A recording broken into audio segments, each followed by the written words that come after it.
I'm here to help women remember who the fuck they are. And I was like, yeah, that's pretty much my mission statement. Isn't it so great that we're all so tapped and we feel so clear that there must be an uprising? Mhm. Because why else would so many of us resonate with either I need to remember who the fuck I am, or I'm here to help women remember who the fuck they are?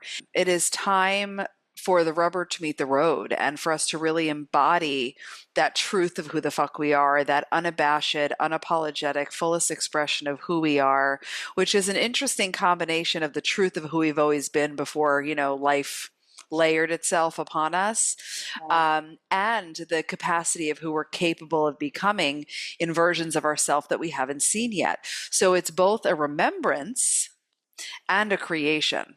And that's What exciting. do we do about the fact that, according to our nervous system, basically all of our goals and desires are registering as unsafe?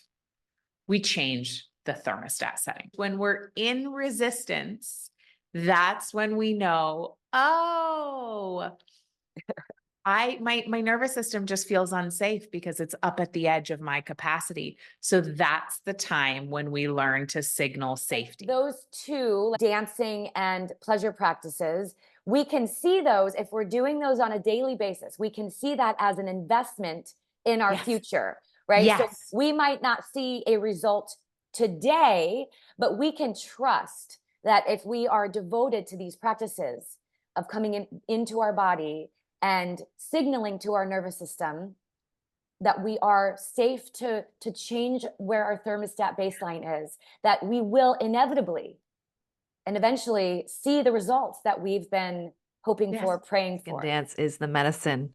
And that when we remember who we are, we cultivate the courage, the confidence, and the clarity to do the thing that we were born to do. When you said environments that help me remember who I am, that I feel the most like me, and that for you was a rave. But then you had these stories that were like, I'm 31, I should be doing all these other things. This is not the thing I should be doing. And yet it was the place that made you feel the most like you. I think that for our listeners, that is something, really take that in, right? Like, it does not matter what anyone else is doing. If where you're at and what you're experiencing does not make you feel the most like you, it's probably not the place. The thing that's the gift of this work, of parenting yourself first, is that I recognize when I'm not my best self, and I'm able to come back and say, okay, let's try this again. Mom Yep. was not her best self in that moment, and I sat down. She was on the floor in the kitchen, just beside herself. And I sat down next to her and I was just quiet. And I looked at her and Mm. it's like she looked at me almost like, aren't you going to try to stop me or change this or fix this? Right. And I just said, I love you. Mm.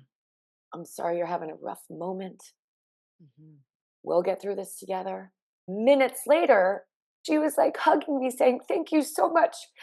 Thank you so much. And it's like, oh, because I spent so much of my life not feeling like it was safe to express all of me, because there's a lot. Right. I mean, Right. you gave her those four primary needs in the moment. You helped her feel seen. Mm, You helped her feel heard. You helped her feel understood, and you helped her feel safe. yeah. And that is the most incredible way to foster authentic expression and to help us stay grounded and rooted in who we came here to be.